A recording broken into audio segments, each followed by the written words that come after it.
Hello, and this week we are going to discuss AI. We're probably in the middle of one of the biggest AI hype cycles, bubbles ever. It feels a little bit like the early 2000s, I feel like.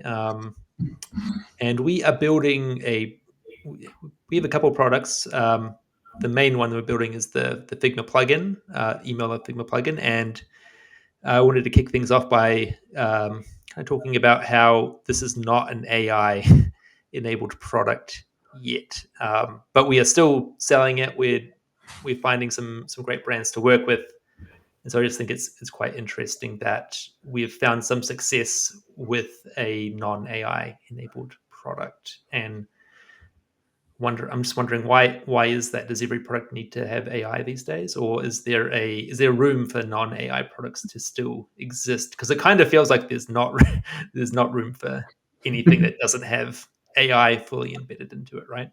Yeah.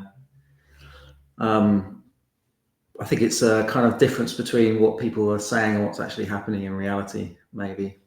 Because I think our Figma plugin, our Figma email builder is, um, as you said, growing really well. We have enterprise customers, and it has no AI, and that's because they're not using AI in their email build process, I think. Or if they're using it, I don't know, running copy through ChatGPT or Hmm. something. I think they're using it for writing and Hmm. maybe image generation, but not for building the entire email, No. or generally not for coding email. Maybe for I have heard of people editing existing code with it, Yeah. but not like fully coding the email. Yeah. I mean, in some cases, depending on the sector, they're probably not even using it to write copy because I think ChatGPT, especially, but other AI tools like that can't get the tone right. And if you're a brand Yes. where tone is important, and maybe you're a high-end fashion brand, for example, imagery and tone is so important. That if you can't get that right, then it has to be written from scratch. Um, yeah, and how the plugin fits in, it doesn't need AI in it right now to be able to offer so much value to somebody to still use it, which is really, I think, fascinating considering how much people are talking about AI now. Like you think, as you said, right? Nothing should be working without it. Um, I do think And email. yeah. I do think email marketers are. We're very open to trying loads of different things, and being kind of at the forefront, but also very protective of the process that we may have already created, and also very protective of the brand. You're putting a message in someone's inbox. It needs to be right. It can't be wrong. It needs to render well. The copy needs to be right. The imagery needs to look great. They need to have the right products. The personalization needs to be right. So it's a big step change to go from that being manually done in a nice way to kind of having AI run parts of that, I think, as well.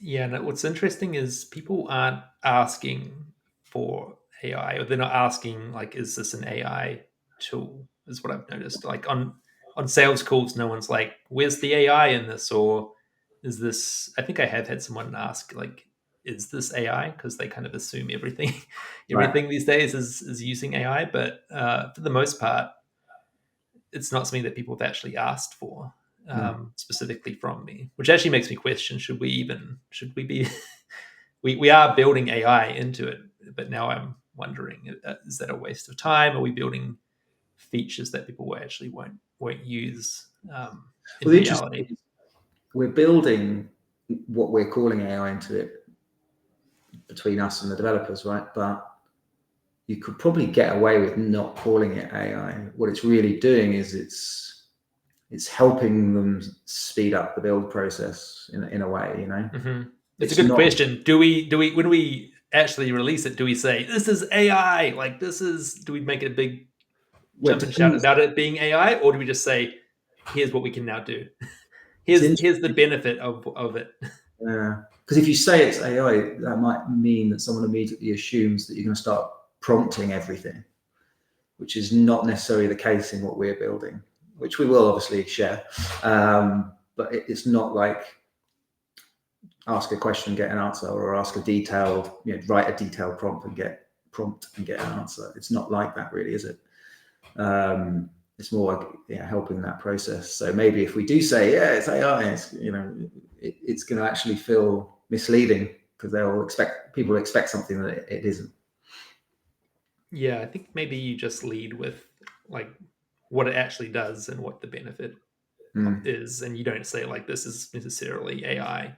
Although another question, I'm working with a large brand and they are actually worried if we do introduce AI, they want to know about it because they want to make sure their data is not like uploaded into Chat GPT or they actually like that we don't have AI right now, and they might want the option to not have the AI features, which is interesting. That's a really good point. Yeah. I think that having that flexibility. I was just thinking when you were talking there about not mentioning it's AI.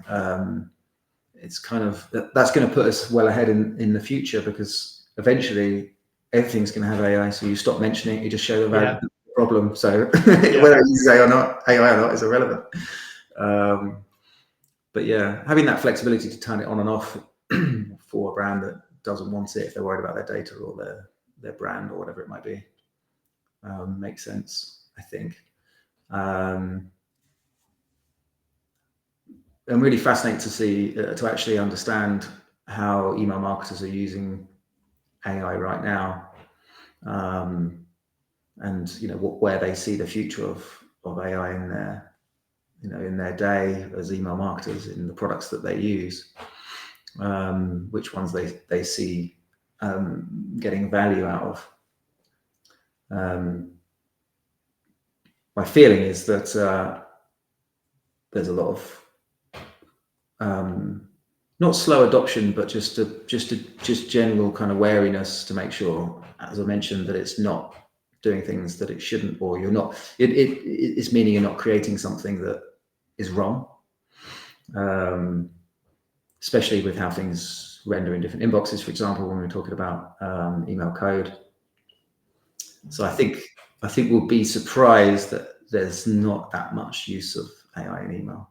Like we'll be surprised that there's less than we think there is what I'm saying.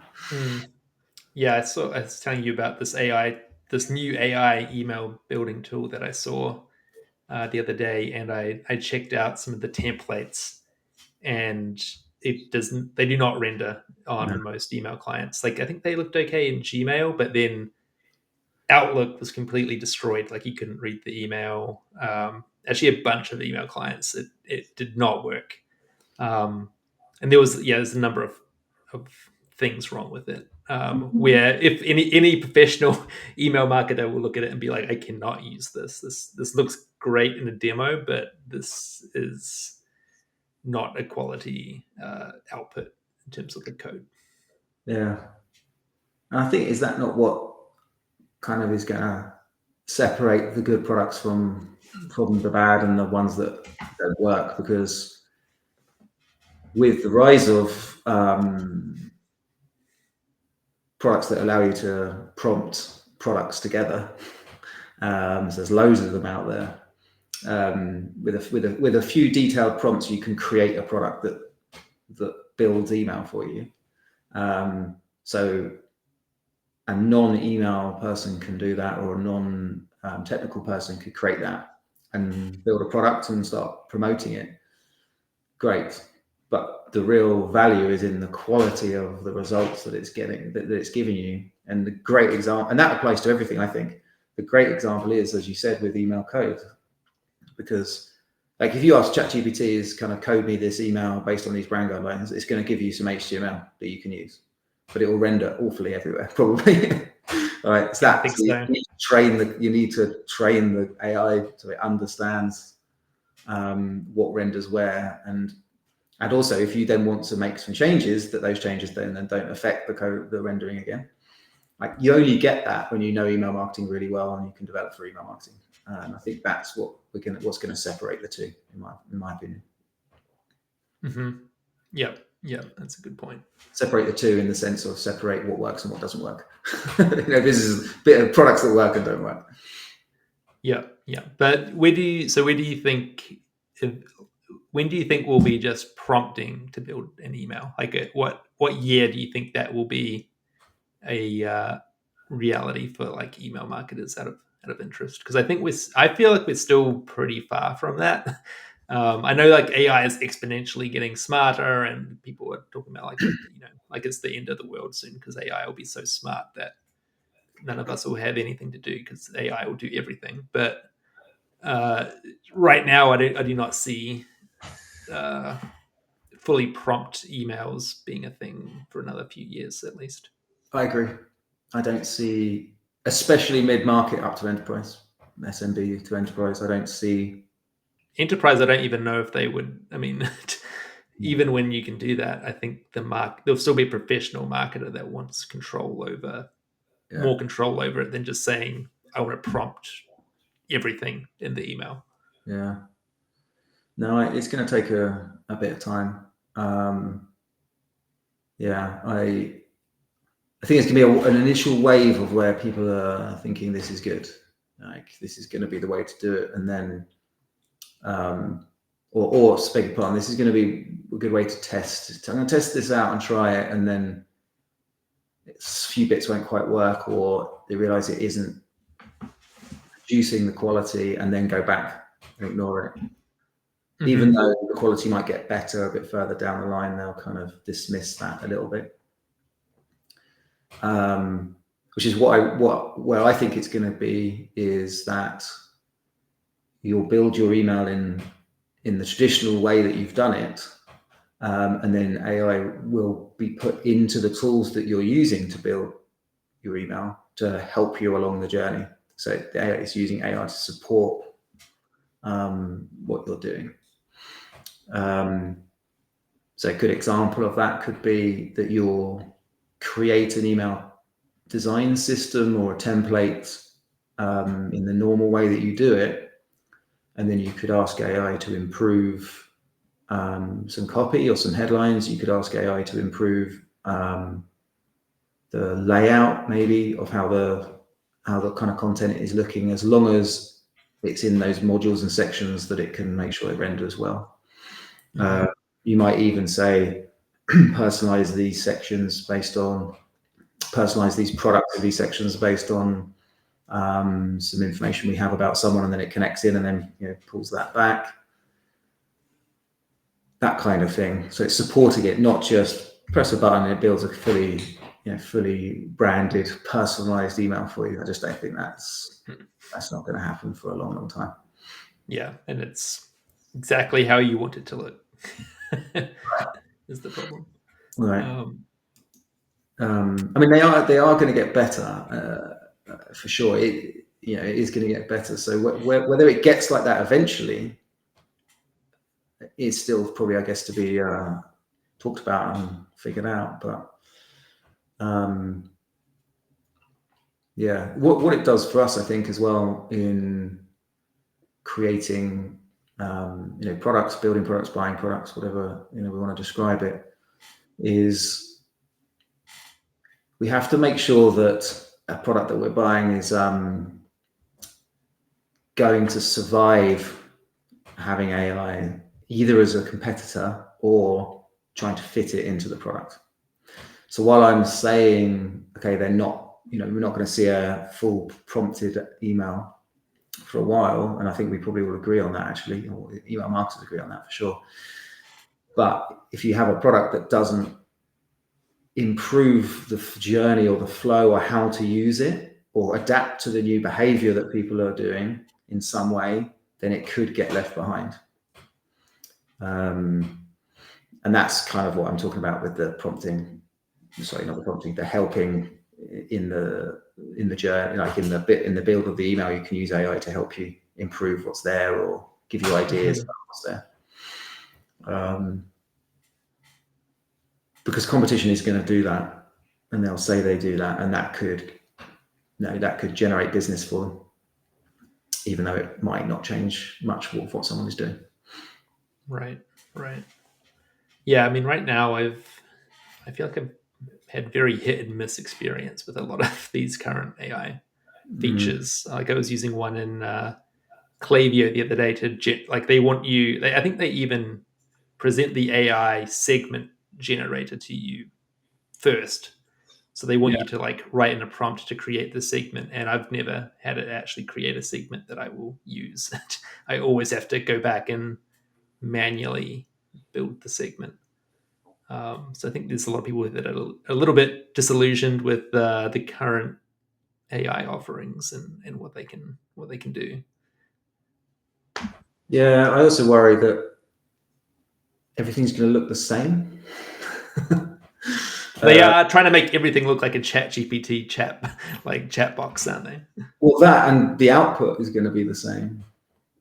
You know, Yes, if yeah, you go, exactly. There's nothing original anymore. It's just if you go onto, if you go onto Lovable and you say, build me a personal website that talks about my businesses and my job and my the things that I like, that what it creates there will be the same as someone else asking the same thing. And you've got 100,000 people all asking that. It ends up looking the same. Okay, you can prompt it and you can change the color, and there's things you can do, but people want it to be happening quickly, so they're going to stop at some stage and just put that live. And I think you can actually tell if a site that's being built by Lovable right now, you can tell the way the icons it uses and the way it displays, the way it looks. And that in email marketing, that's just not going to happen. That's just not acceptable. Brands won't just have that, So well, remember that this morning I mentioned I won't say who it is, but that CEO is starting a new company, and it's like B2B, like marketing. Would the same thing not apply to them? Like if everyone that uses that product is just going to be making the same emails, making the same marketing messages. Like at a certain point, we're just all sending the same stuff, and it's kind of just like creating more AI slop than anything else.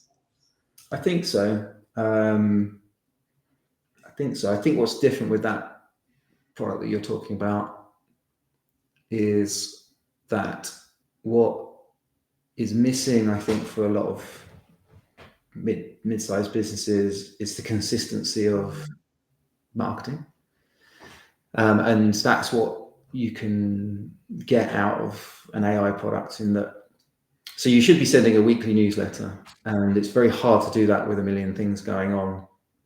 But if you can create something that automates that process for you, then you've got the consistency. Yes, the content could look like everybody else, but the consistency's there. And if everyone else falls off, then you're still going, so they don't see the other one. I think that's that approach. But I fundamentally agree. Like it becomes the same. Yeah, which is not good. Not good marketing. Creativity is just I taken out of it. mean, just sometimes you've just got to do the hard work to do that kind of thing manually. Like I do our weekly newsletter, and Yep. it's probably one of the best things we can do Yep. to get people back to the website, to get people reading our blog. So it is it is definitely a good chunk of work every week, Yeah. but um, I'm skeptical that just outsourcing all of that to AI is. I mean, I guess it's better than doing nothing. Is the if you're not going to do That's it, it. then it's probably better.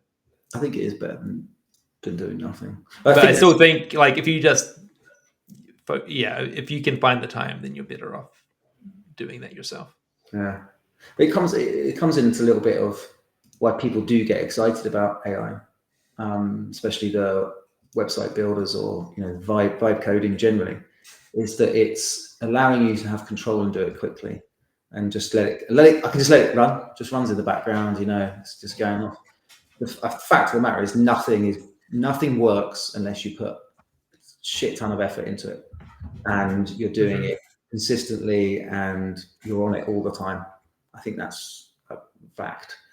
So that's why why it's really attractive, because you can have it all running in the background. And it's what we were saying in our a last video about lead gen as well, and I don't believe you should automate an outbound sales process until you're at least at 1 million in ARR, because you miss so many insights. But the reason why people do is because it's so attractive to do it, because you think I can just automate all this and I'm going to have all these people coming to me and I'm just going to turn them into business and roll the cash is going to start rolling in. Like, it just doesn't work like that. You have to put in the effort. So I think it's a bit of the same. We would, if you started automating the weekly email for Email Love, the quality would drop off because it's not coming from you at that time. You're not writing it, and that quality drop off would affect everything to do with the business. So yeah, exactly. I agree.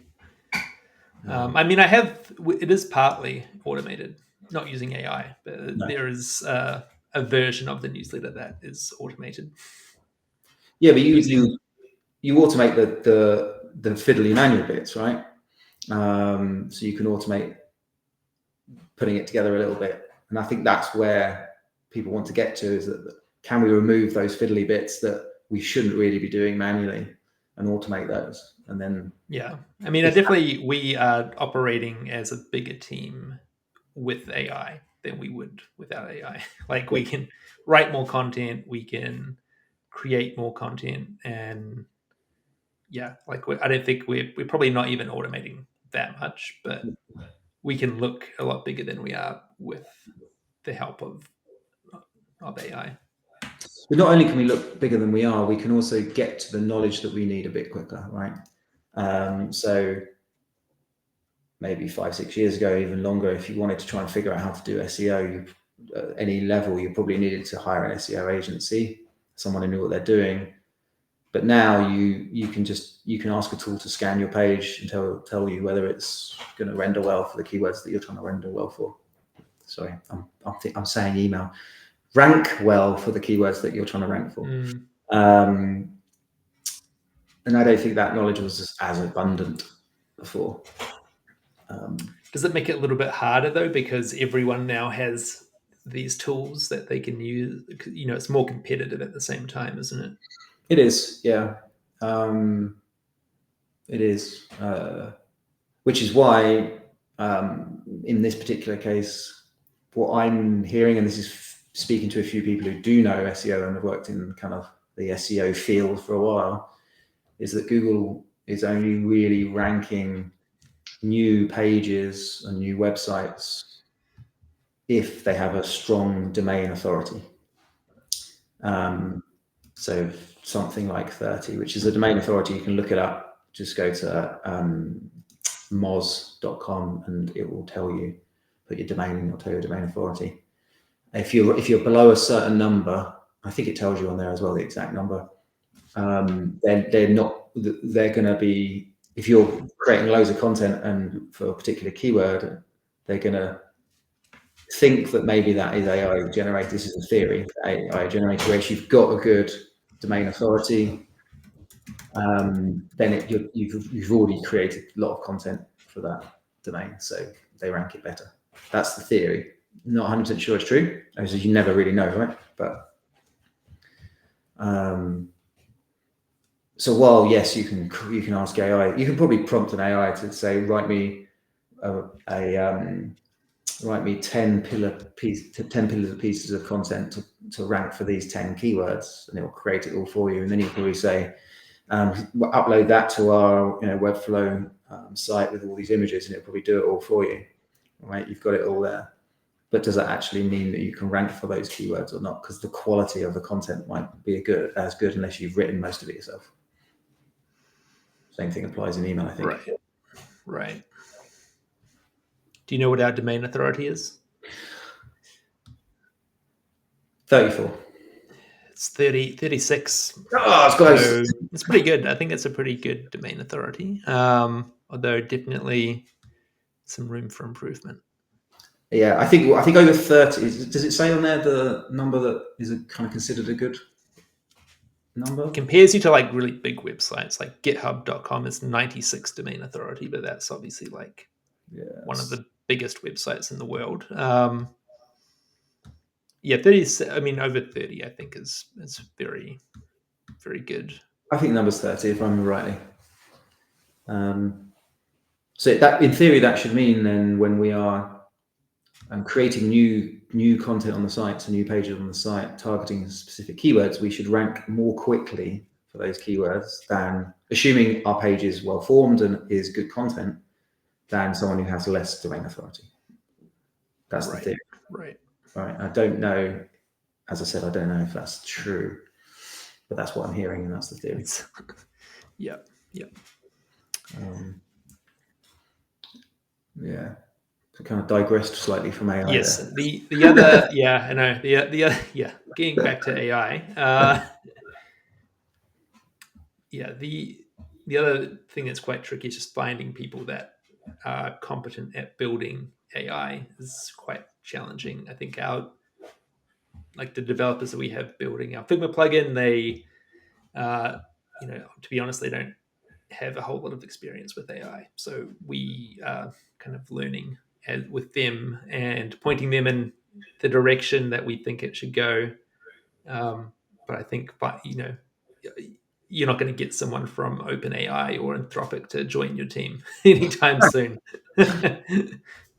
No, that would be quite amusing if we could. Maybe they're just already made like. Yeah, they've already exited. They've already vested millions of dollars exactly in stock, and they just love email so much that they want to. Yeah. Well, no, it is a challenge for sure. I mean, it's hard finding decent people anyway, and decent developers. But those that understand email marketing and AI are very, very, very rare. Yeah, I think they can learn. I mean, I'm confident that our team can learn as they go along, and hopefully use AI to help them figure it out. So I'm not too concerned, because we are, we're currently building some AI features right now, and from my experience, it'll maybe take a little bit of time for them to figure it out, but once they do, then we'll be good. Yeah, which is probably the way it is now, actually. People take it; they just need to figure it out, and then they should know. But